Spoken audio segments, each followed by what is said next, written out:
everyone, welcome to NCERT Easy Explanation. In this video हम start करने जा रहे हैं प्लांट फिजियोलॉजी का बहुत important chapter respiration in plant. ठीक है, रेस्पिरेशन इन प्लांट में हम लोग इंट्रोडक्टरी वीडियो है देखेंगे कि क्या क्या चीज़ें पढ़नी है. तो सबसे पहले हम जानेंगे कि प्लांट ब्रीथ करता है कि नहीं करता है, पहले ये देखेंगे, इस सवाल का आंसर मिलेगा. फिर ग्लाइकोलिसिस बोर्ड देखेंगे. ग्लाइकोलिसिस में ग्लूकोज का पार्शियल ब्रेकडाउन ही ग्लाइकोलाइसिस कहलाता है, जिसमें एक ग्लूकोज से 2 पायरुविक एसिड बनते हैं. ठीक है, ये 10 स्टेप का रिएक्शन होता है. उसके बाद हम लोग जब ग्लूकोज टूट जाएगा पायरुविक एसिड में, तो पायरुविक एसिड का फेट होता है कि वो आगे क्या करेगा. जैसे तुमने 10th किया तो 10th के बाद तुम क्या करोगे, तो तुम्हारे पास ऑप्शन होगा ना. तो उसी तरह इस पायरुविक एसिड के पास भी ऑप्शन रहता है कि या तो वो एरोबिक रेस्पिरेशन करेगा या फिर एनएरोबिक करेगा. एनएरोबिक में भी उसके पास ऑप्शन रहेगा कि क्या वो लैक्टिक एसिड बनाएगा या अल्कोहल बनाएगा या क्या बनाएगा, वो हम लोग आगे देखेंगे.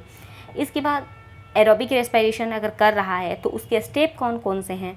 एरोबिक रेस्पिरेशन में आपका क्रेब्स साइकिल आ जाएगा, इलेक्ट्रॉन ट्रांसपोर्ट सिस्टम आएगा, फिर बीच में कौन कौन से एंजाइम्स काम कर रहे हैं वो सारी चीज़ें हम लोग देखेंगे.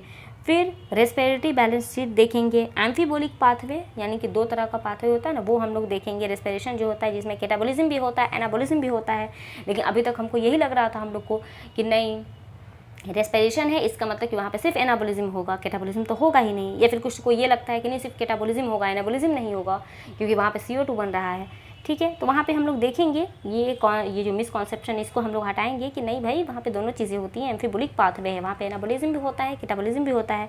फिर रेस्पिरेटरी क्वेश्चन भी देखेंगे कि अगर फैट है तो फैट से कितना किस तरह से उसका रेशियो किस तरह से बनता है वो देखेंगे.